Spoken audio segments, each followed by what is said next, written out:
Tyson, the Subaru specialist from Subaru Prince George here, and today we're taking a look at the 2026 Subaru Forester Limited in the River Rock Pearl. Remains relatively unchanged from the 25 model year. It is a very well-equipped model. It's powered by a 2.5-liter four-cylinder boxer engine producing 180 horsepower, good balance of power and efficiency. We've got 8.7 inches of minimum ground clearance, which is a ton, and of course, being a Subaru, we get their full-time legendary symmetrical all-wheel drive. In the back bumper, we have backup sensors integrated, and they'll actually apply the brakes if it thinks you're going to hit something in reverse between speeds of 1 and 15 kilometers an hour. We have a proximity kick power gate that you can also open from the door of the driver's seat or the key fob, and we have a ton of storage in the back of the Forester. Privacy cover and cargo tray are standard. Keep things out of sight, out of mind, away from prying eyes.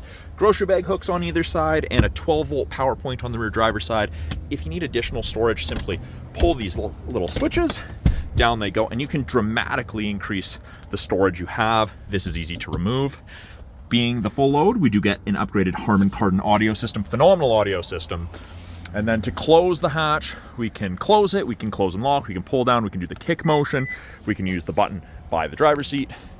Massive third windows. Shoulder checking leaves virtually no blind spots with the size of the windows in the Forester.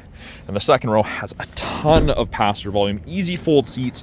You can do it one-handed.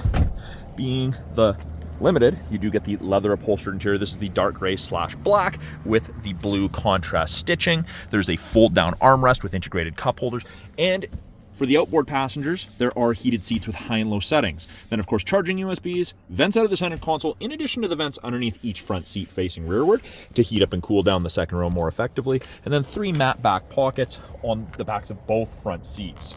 The door cards are soft touch, the armrest is soft touch, and we have a bottle holder with storage below. Child lock is easy to access. With it being a proximity key, the key never needs to come out of your purse, your pocket, your bag, your backpack. Just has to be within 46 inches of the handle. You can lock it by touching the lines, and you just wait a second, put your hand in the handle, and it'll unlock. Front door card looks very similar to that of the rear in terms of soft touch.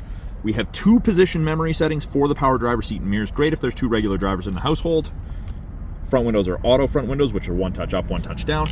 Then down below, we have a little bit more storage with a large bottle holder. They've added these little kick plates, so you don't mark that spot of the door up, getting in or out. And of course, being memory seating, we do have power seats, including lumbar. And it's the same leather up front as it is in the second row, but these seats are specially designed for long distance travel, ridiculously comfortable, and you're less fatigued after a day of driving. And then of course, we get the panoramic sliding sunroof. Inside the Forester with it running, we have our leather-wrapped heated steering wheel. We have our Bluetooth and audio controls on the left-hand side of the steering wheel. You can access Google Assistant or Siri through the voice command button. Right-hand side, we have our adaptive cruise and our lane setting. Both of those buttons use these 3 black boxes, those color stereo EyeSight cameras, to look for cyclists, road lines, pedestrians, and other vehicles. We do have paddle shifters on the back of the steering wheel. Manually select our own gears with the automatic CVT if we wish. We have our 11.6-inch touchscreen infotainment system. And this is the first trim level to come with built-in navigation powered by TomTom. No subscription for that. You've got that for the life of the vehicle. Put it in reverse, backup camera pops up, shows you the top of the bumper, rear assist braking, parking sensors are on, and you can clean the backup camera from inside the vehicle. Above the screen, we do have a little infrared camera. That's the driver focus system. Scan your face in, and it'll tell you if you're distracted or drowsy while behind the wheel. You can see that little red light trying to scan me in.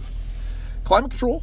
We do have physical buttons on either side behind this shipping plastic, or we can simply click, we can drag, we can sync it back to just driver controlled, control where we want our airflow being directed, if we want AC on, recirc, all very easy to access. Fan strength buttons down there at the bottom, hard to miss. And then we have 3 stages of heated seat for both the driver and the passenger.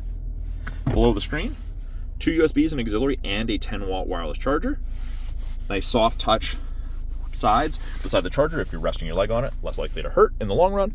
We've got our automatic CVT with manual mode, where we use those paddle shifters I was showing you previously. 12-volt power point for any charging needs, a soft touch armrest with a decent amount of storage in it, and then up top we have our auto dimming rear view mirror, so no switch to flick, just automatically dims if someone's got their brights on behind you, and you can hook up to 3 separate garage doors to the mirror, so you don't have to carry one of those bulky visor openers with you. Above that, we've got our SOS and roadside, part of the My Subaru Connected Services trial. And there's a look out that sliding sunroof.